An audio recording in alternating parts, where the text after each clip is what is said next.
Warning: our YouTube channel and its videos may contain scenes, language, and content that may not be appropriate for all audiences. These videos include surveillance footage, undercover pursuit of suspects, actual police and rescue operations, and fearless confrontations. If you do not approve of the content, please do not watch our videos. If you wish to continue, we strongly advise that you proceed with caution.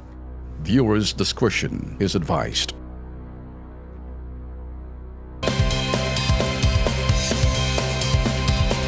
Personal pong inilapit itong reklamo na nasilip po ng Kilos Pronto. Ito po'y may koneksyon pa rin po sa mga sasakyan. Concrete barricade dyan po sa Sumulong Road sa Antipolo, Rizal. Peligroso daw sa mga motorista. Kung bakit, panuorin po natin.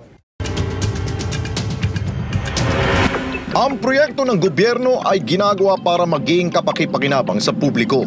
Tulad na lamang ng concrete barricade nito sa El Sumulong Road sa Antipolo City para magsilbing divider ng kalsada.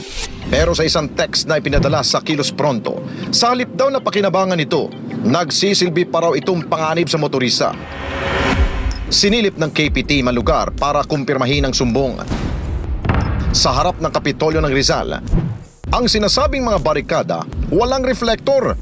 Pagsapit tuloy ng dilim, hindi ito agad mapapansin.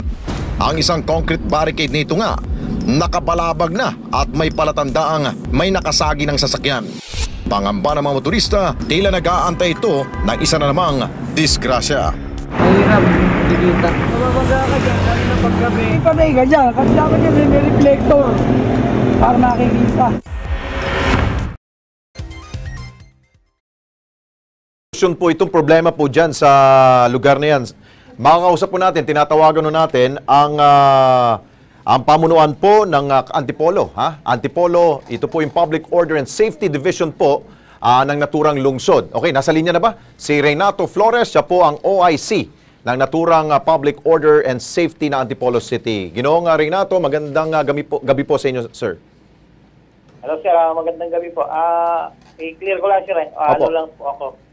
Chief ng Traffic Division. Okay, kahit na Chief, meron kayong, pwede kayong makagagawa ng solusyon dito. Sir, ano pwede natin gawin dito yung mga barricade ninyo na medyo hindi na makita ng mga motorista dito, sir? Actually, sir, nung pong nilagay yan, nilagyan po namin pansamantalang mga traffic bollard para makita po ng mga motorista. Siguro, para mas mabilis tayo, sir, pwede ba dagdagan natin para at least makita kapag nailawan? Sa madilim kasi, yan ang problema, sir. Opo, sir. Sa ngayon po, sir, nalagyan po namin kanina ng mga reflectorized. Okay, very good. So, ngayon, sir, tinignan po na, medyo kita na po ngayon. Okay. Sige, sir.